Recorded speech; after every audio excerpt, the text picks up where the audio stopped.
Hi guys and welcome back to the channel. So in today's episode, we're gonna be speaking to gaming guru Gareth Woods. So if you guys do enjoy, make sure to drop a like and subscribe. And yeah, let's get into it. Cool. So we are here with gaming guru Gareth Woods. So could you tell the people who doesn't know you, what do you do, how do you do it, and how did you get into the gaming scene? Cool. So I guess I started in gaming. I was lucky enough that my dad was an avid, I wouldn't say an avid gamer, but he very much nurtured my love for games as a kid. Because I think particularly A, in South Africa, B, in the late 80s and early 90s, access to games very, very Mm, difficult. And then finding parents who were into it and didn't see it as a waste of time, even rarer probably. And so very lucky there. And I guess I didn't appreciate how lucky I was till you chat to people now who are like, oh, I never got to play video games, or, I had yeah. to sneak away to that one friend whose parents did let him. Um, because I mean, it's not like my parents were rich or anything, so Mm, it's not like I had my own gaming consoles. We kind of found them or went to friends' houses, but always been a lover of games. Then did the whole studied to be a lawyer, and I guess I got my break in gaming where I'd been doing game reviews for a long time. So I'd been writing for a couple of outlets. At mm, first was really, I would just love a game, write about it, and then send them the review going, hey, do you want this? It's for free. I don't want anything. I yeah. just I enjoyed the game and I wrote about it. And obviously they're going, awesome, free content. So they're like, sweet, of course we'll take the game. I mean, at least of course we'll take your write up. Yeah. And then from there, obviously, got to know a couple of people. And then I'd been doing stand up comedy for quite a while as a kind of hobby, I guess. And I was at a show and I had my tattoos showing, and I've got some gaming tattoos. And one Yeah. guy in the audience happened to work for Megarom, who is at that stage one of the bigger gaming distributors in the country. And he just like, hey, are you into games? I'm like, yeah, definitely. And he's like, okay, rad. Well, maybe you could do some influencer work for us, like do Mm, sponsored posts, or write some, or do reviews or whatever. And so I started there. And next thing I know, I'm doing content like that, and at the same time I got my day job and I'm in sponsorships. And I guess the insight for me was I've been working with all these brands, like working for them, yeah. and they're all super interested in games, but they didn't know how to do anything about it. They would either do nothing because they thought gaming was just for kids, Mm, or what they would do was so generic. It would be like they'd launch a new burger and like the slogan would be hashtag level up your gaming, and it'd be like super cringe, yeah. and everyone would be like, oh, why didn't our gaming campaign work? Yeah, because it's terrible. That's why it didn't work. And so I guess I've been helping brands. So yeah, I left my job because I felt like there was a gap there, Mm, to use this knowledge and this network and these people I knew within gaming, plus all the how would you put it, like the stuff I'd learned from working in sponsorships, to be able to go and help brands who want to get into this space. And yeah, that's been the journey to get to where I am at the moment. My day job really is I help brands who want to get into the gaming space. And so we've had an awesome opportunity to work with a ton of really cool brands, such as like what Debonair's, Absa, Puma recently with Soccer Laduma. nice. We've worked with, geez, I can't even think about BMW. We've had a great one, KFC, like a whole bunch of really cool brands Mm, who are moving into the gaming space, and it's been awesome just to be able to work with them and help them in that space. Because, and I know it's a long answer to a short question, yeah. but where it started was that most of the brands we were working with, they were part of gaming. It made Mm, sense for them to work in gaming, and where we've kind of jumped to now is helping brands who, you know, you wouldn't say they shouldn't be part of gaming, but they're not a natural fit. mm, They like KFC.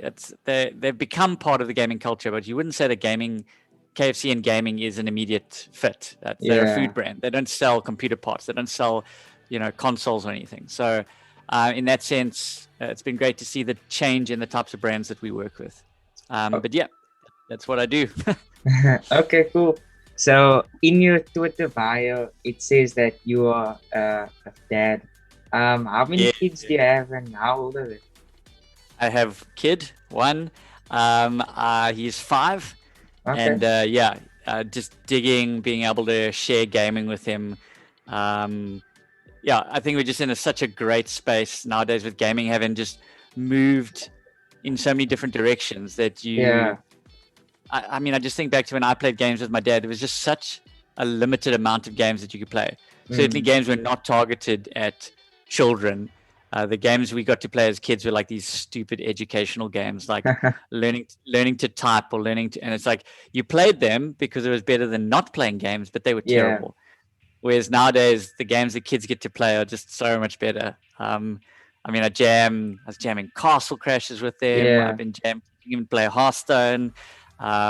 We've been playing all sorts of different games, and it's rad and it's cool. Like sometimes he just sits me watching while I stream, explaining the cards in Hearthstone to me like I don't know, but like it's rad to Yeah. have him be there, my little cheerleader. It's very cool. Okay, cool.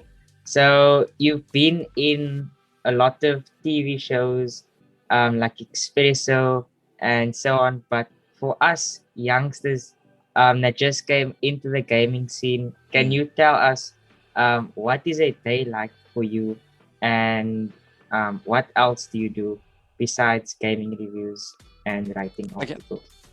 Yeah, cool. So I mean, to be honest, that side of thing is not like my main job. So my main kind of day to day, what I earn my money doing is, like I said, helping brands get into the gaming space. So with that, it's either doing strategies, so helping them understand the market, doing research to help them enter the space. Because remember, my corporate background is in like sponsorship, in what we call category marketing. So I've almost helped brands understand the entire gaming category, as opposed to someone, to explain a little bit of like marketing, but like someone who's a brand marketer would be marketing just their brand. Yeah. So if you're the Nike brand manager, you're just looking after Nike. I kind of see myself as a category marketer where I'm trying to help brands get into the gaming category and to help it kind of understand the different ways they can do that. So, whether it's tournaments, whether it's working with influencers, making content, just buying media products, putting their adverts in IGN or GamesLoft or mobile ads or whatever, just helping them understand the different ways they can get hold of gamers. Because I found that by offering them a lot of different ways, it becomes less cookie cutter, that they're always doing the same thing, but also the fact that like then we can have this rich ecosystem where everyone's doing something different. You've got one brand that's looking after the players, another brand looking after esports, another person looking after just content creators. And so the brands can coexist, as opposed to, I mean, imagine if every brand just hosted, $1 million FIFA tournaments. It would be like, okay, cool. We've got this now. We've been having it. Like, what about all the other games? And I suppose I've seen my job almost like a translator. I kind of translate from my corporate experience of working in business for, over a decade, helping brands understand the gaming space, but then helping gamers understand the brand space. So almost in reverse. So that's part of the job. That's kind of like 9 to 5. The rest of my time, I'm making content. I do a lot of Hearthstone content, helping people with deck guides. I always felt like the gap in Hearthstone is that the accessibility. So people would jump in and be like, cool, I'm playing Hearthstone, but what do I do? And so I make deck guides where I explain, obviously there are a million different ways to play the game. So we take a deck and I explain how to like pilot it, what the different combos are and win conditions, all that. And so I feel like people are appreciating that. And then otherwise, being a dad, and I'm just about to publish a book that I've written about my, I suppose, the lessons I've learned through playing games. It's called Go Play Inside, because it's a joke on all those parents who always tell you to go play outside. And I think COVID has created this perfect opportunity. We're like, what are you doing? Don't go play outside. Go play inside. And I suppose just unpacking all the lessons I've learned from playing video games. And I don't mean the stuff that I try to sell video games on like, oh, it will teach you problem solving skills or hand-eye coordination. I mean, like the things it's taught me about how to deal with toxic people, how to deal with competitiveness, how to deal with issues like being in control and out of control and all that sort of stuff. So I'm excited to unleash that on the world. I've been writing that for about 3 years and then going through the process of publishing it for about a year now. So hopefully be out in a couple of months' time. But yeah, excited for that. Okay, cool. So for most gamers, they their dream job is to become a gaming reviewer or like just playing normal games for a living. But how do you take a break from all of that? Because I've seen you write all of these articles and you play a Hearthstone, like you stream on Twitch. How do you take a break from that? Look, I think the one thing, anyone who wants to get into reviewing, just in general, you've got to enjoy writing first, and then gaming must be your preferred writing space. If you just like games but you hate reviewing, it'll be a chore.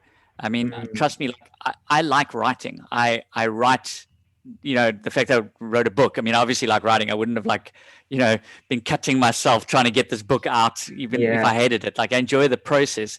And so it's the same with content creation. If you're just doing it because you want to be a famous YouTuber or whatever, then you're doing it for the wrong reasons. You've got to actually like making content, because it's not the playing the games. It's are you going to sit afterwards and edit? Because you can't just copy your stream and put it on YouTube and go, cool, the views will come. You've got to sit there and edit it and make sure the lighting's right and the sound's right and the music's right and do all the uploading. It's that chore that you got to get through. So to answer the first part of your question, if you want to get into this sort of stuff, you've got to love the bad stuff. You've got to love, if you want to be a sportsman, you can't just love being on the pitch and scoring goals. You got to like running and being in the gym and training. So that's the one thing.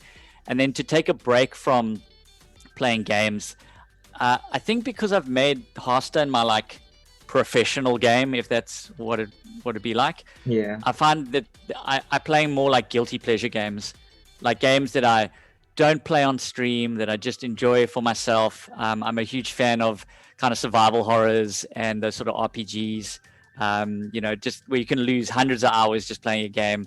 I ironically enough play way less like gaming time now that I'm in the business than when I used to just have a day job. Because it's this weird thing of like, when you have a day job, you can go, I work from 9 to 5, and then when my day's over, I can play games or whatever. Whereas nowadays, it's like when you're gaming for work, you're often feeling like, now I'm playing a game for fun, and you're going, I should go review that other game that I don't really feel like playing, or like, I should go edit some Hearthstone videos or whatever. And so you end up filling your free time with like still productive work, rather than just like chilling out. But I think the gap really is just the minute you decide to make something like a hobby your full time, you still need a hobby. And I remember that from when I used to do comedy as a hobby, just as something to like make content and be on stage and talk to people, and I enjoyed that. But when comedy started becoming professional and like you're earning money and you're having to travel and, stay in, it makes it sound like glamorous staying in hotels. I mean, like cheap hotels, traveling the country and doing shows.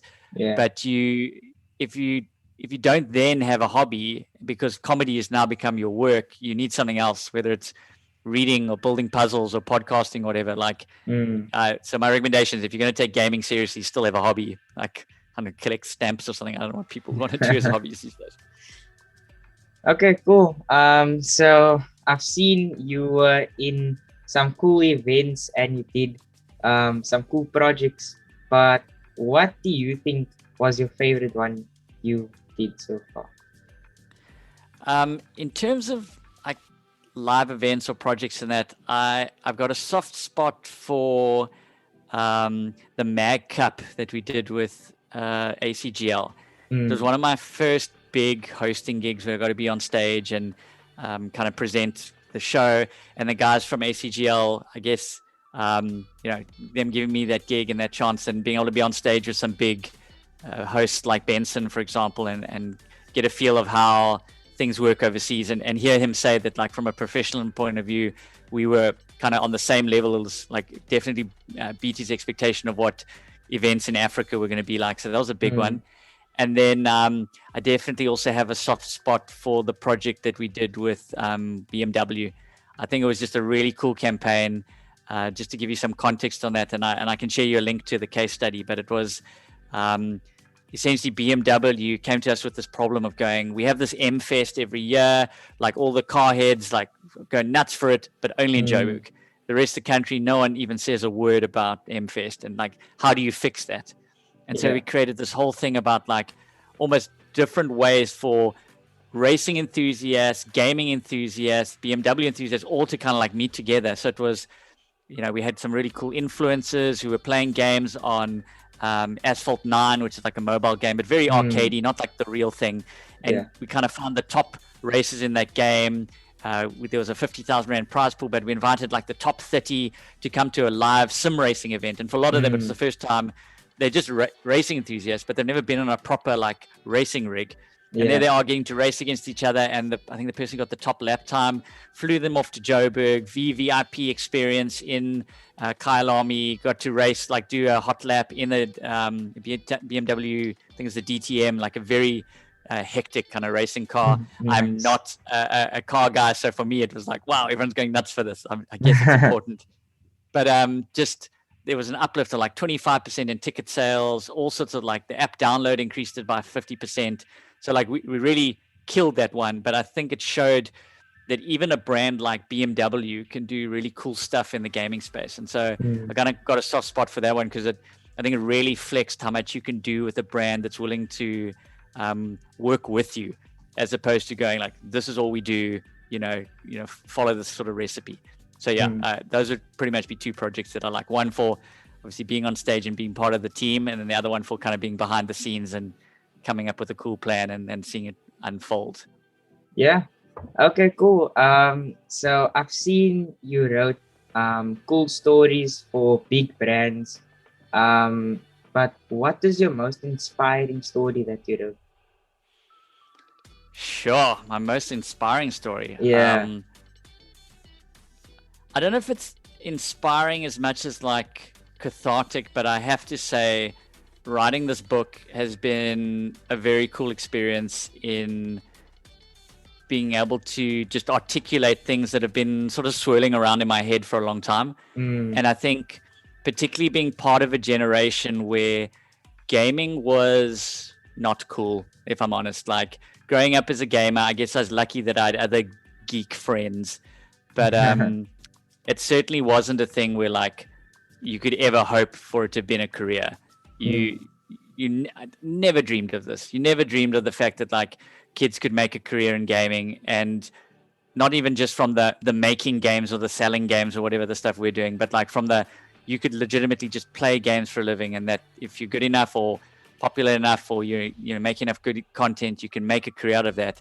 And it's a dream situation to come from a kid who, I mean, you must know how bad the games we were playing. Like I'm talking about like 2 sticks on either side of a screen bouncing another dot around. You're like, oh my word, it's like tennis. You're like, no, it's not. But anyway, and then on the same console, they would just like make it 1 stick and the dots would come towards you, and like, it's a racing game. No, you're a stick avoiding other dots. Like, but we used our imaginations, and watching it go from that to where gaming is now in the course of my lifetime, that's been awesome. And now to articulate those stories in this book, I feel like I'm doing more of a book pitch than anything else. Like, hey, everyone, look out for the book, doing kind of press release interviews here. But I think definitely in terms of inspiring was the ability to finally, find a space to be able to write those stories down and share them. Because I suppose that's the other thing, is that gaming has potentially grown enough as a art form, as a lifestyle, as a hobby,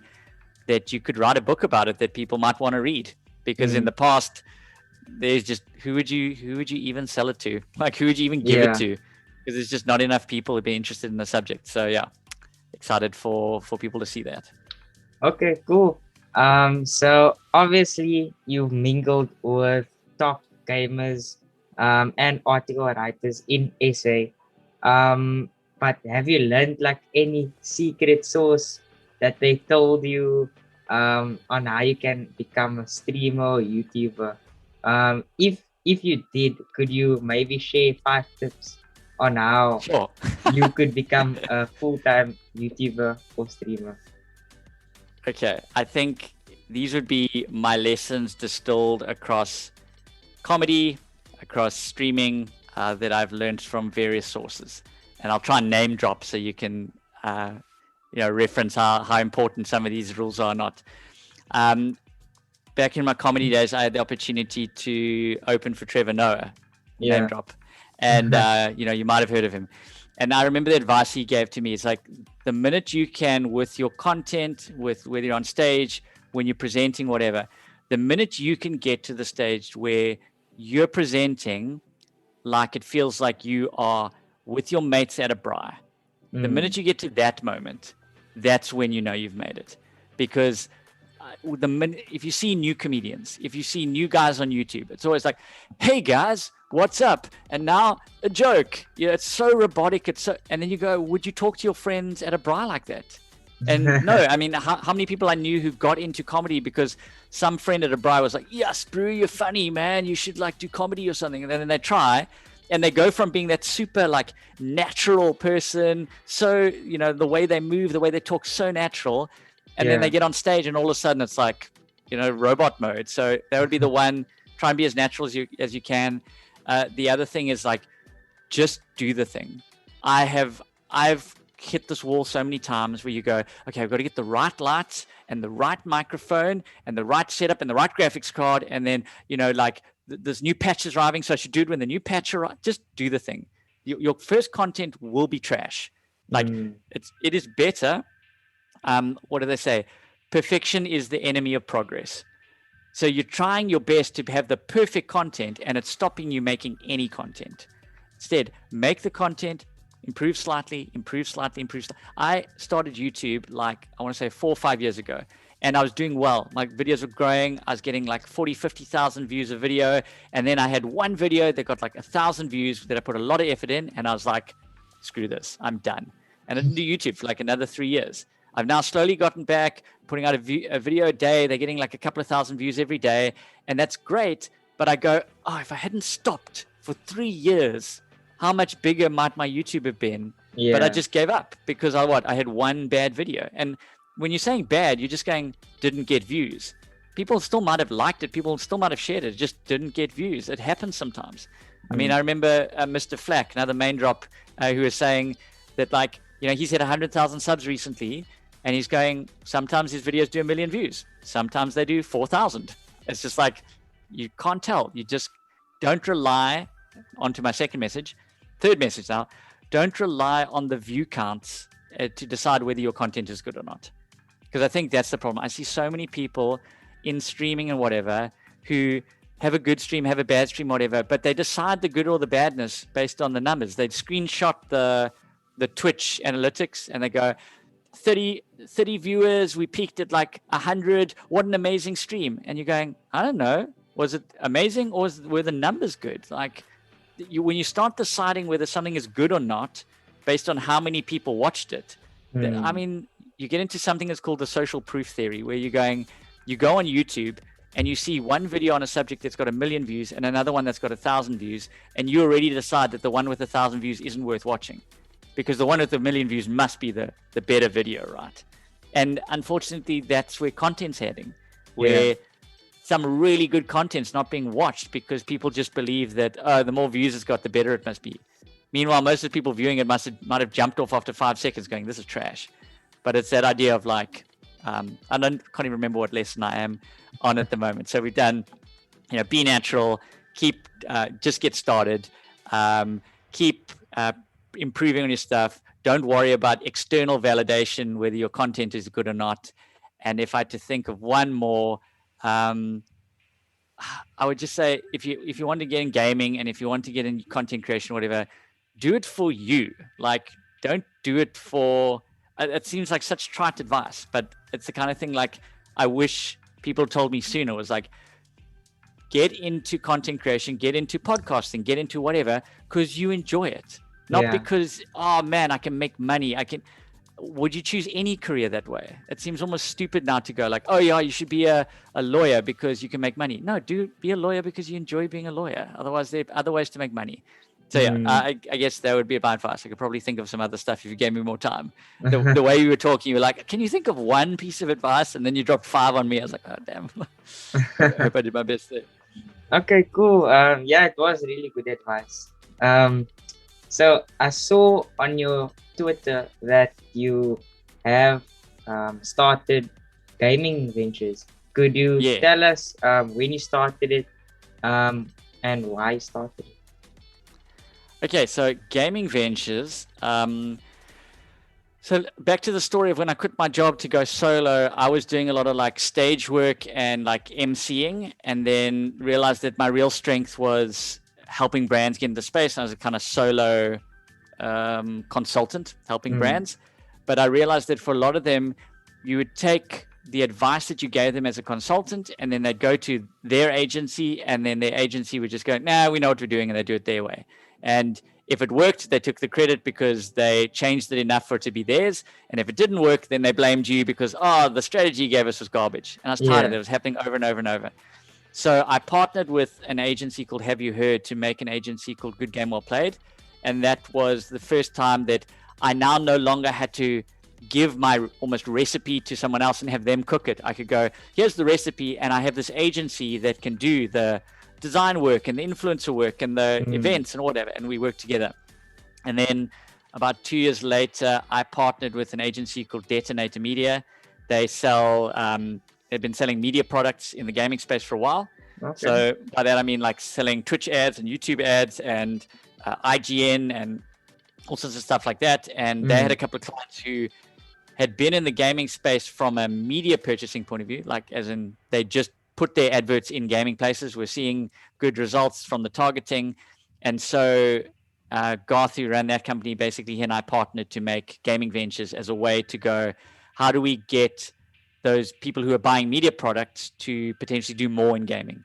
Because at that stage, I had connected then with some of the tournament providers. We were working with ACGL and Medal State. And at that stage, there was still Gaming Battlegrounds, which has now become Emerge Gaming. And we were working with Arena, which that's kind of been, that's disappeared after New Metro bought them. But like, we got to know the teams and the players and the tournament organizers and the influencers and the streamers and all that sort of stuff. So able to help brands, I guess, more holistically, so that it wasn't a case of going, here's a strategy, here's what you should do, and then like they go off and do it. It was a case of going, here's a strategy, and we can help you like get in touch with the right streamers and content producers and all that to make the strategy come to life.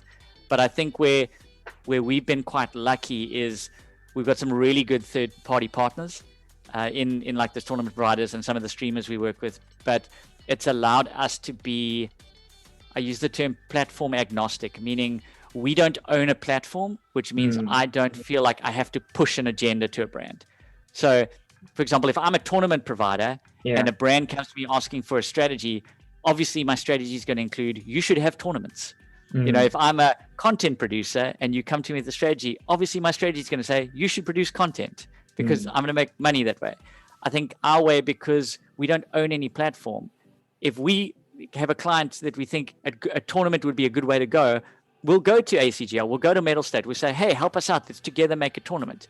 But we don't go, you know, if this client, if doing a tournament is a bad idea for them, it's not a good fit, then I won't go to those guys to build a tournament. I'll go to somewhere else. I'll go to content creators. I'll go to media platforms, whatever we feel is good for the strategy. And I think that's helped us create strategies for brands that are the most honest fit. It's not an idea of going, oh man, I've got a graphic designer, I have to pay. So this you know, this strategy better have a lot of graphic design work in it. And yeah, that's, I guess, how the agency started. And it's been going well. I mean, at this stage, we've worked with about 80 clients, from universities to banks to clothing retailers to, you know, all sorts. And yeah, hopefully just keep growing as more and more people step into the gaming space. Okay, cool. So what I wanted to know is how hardcore of a gamer are you these days? And like, how did you get into the game Hearthstone? Okay. Knowing what I know about like how gaming is segmented, I would still definitely be called a hardcore gamer in the sense of the type of games I play. Yeah. So, you know, obviously I play Dark Souls, bro, and like I beat Returnal and like all these hard games, and I play Dota. So it's like, no, I'm joking. It's like, obviously, I mean, I still play casual games. I still pass the time with a game of Candy Crush or whatever, waiting for a bus or an Uber or whatever. Yeah. I got into Hearthstone because honestly, it is a really it's first and foremost, I got into it because I just liked the card game. But later on got into it because when you have a kid, having a good mobile game is great. You know, when you're looking after a kid when he's literally just napping, or when you're having to nurse him when he's bottle feeding, whatever, having a game you can play on your phone is great. It's also one of the few games that you have the exact same experience on mobile. Obviously, when you play on desktop, you can have your deck trackers showing you, telling you what's in your deck and your percentage chance of drawing cards and whatever. But what you play on your phone is exactly the same as you play on screen. Whereas when you play on COD Mobile or you play Fortnite or whatever, the game's similar, but it's not the same as playing on PC or playing on console, whereas it's exactly the same. But yeah, I would still consider myself a hardcore gamer. I like the challenge of it. I guess I grew up playing games that didn't spoon feed you. You played games where you got 3 lives and maybe 3 continues, and that was it. And when you died, you started all over again. There's no save game. There were no checkpoints or whatever. You just had to finish the game in one sitting or not. And so I guess that's why, in a lot of ways, I don't like how spoon-fed you get in games. I know we're tangenting onto to another topic here, but I played a lot of games recently where you feel very much spoon-fed, where you go, you lose a couple of lives, and then it even asks you, do you want to reduce the difficulty? Or it even just spawns you with, some games have a kind of adaptive difficulty, spawns you with more health or more bullets. Or, I mean, my kiddo's playing Mario, I think it's Mario 3D World or whatever. After you die 5 times, you can spawn an invincibility mushroom or whatever, or leaf. And I'm just that's so spoon-fed.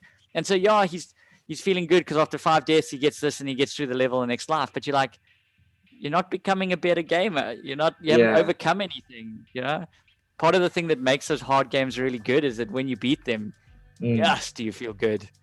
I could talk about that and all those moments just by itself for half an hour. All those moments where you overcome a game that you should have lost 100%. Winning those games counts way more than beating the game that you expected to win. Okay, cool. So before we end off the episode, could you tell the viewers where they can find you? Cool. You can find me on, I'm pretty much at the Gareth Woods on everything. So on YouTube, on Twitch, on Twitter. I don't really Facebook anymore, so you can go there if you're a boomer, but I'm not going to respond to anything there. I don't do Snapchat or TikTok or any of that because I respect the fact that I'm too old for that. But I'm on Twitter, I'm on YouTube, I'm on Twitch. You can grab me there at the Gareth Woods. Okay, cool. There you guys have it from Gareth Woods. Thank you for coming and taking the time, man. Yeah, brilliant. Thanks for having me. Best of luck with the podcast. Nice to see younger content producers getting involved. I hope the things I said in terms of things that you should do are things that you already do, in terms of loving what you do, loving the lousy parts of the process. And give me a shout if you ever need any help with growing the podcast or getting it to new audiences or whatever. More than happy to help. Okay, cool. Thanks, man. We'll do it in the future. Go well. Okay. See you, man. Cheers. Bye.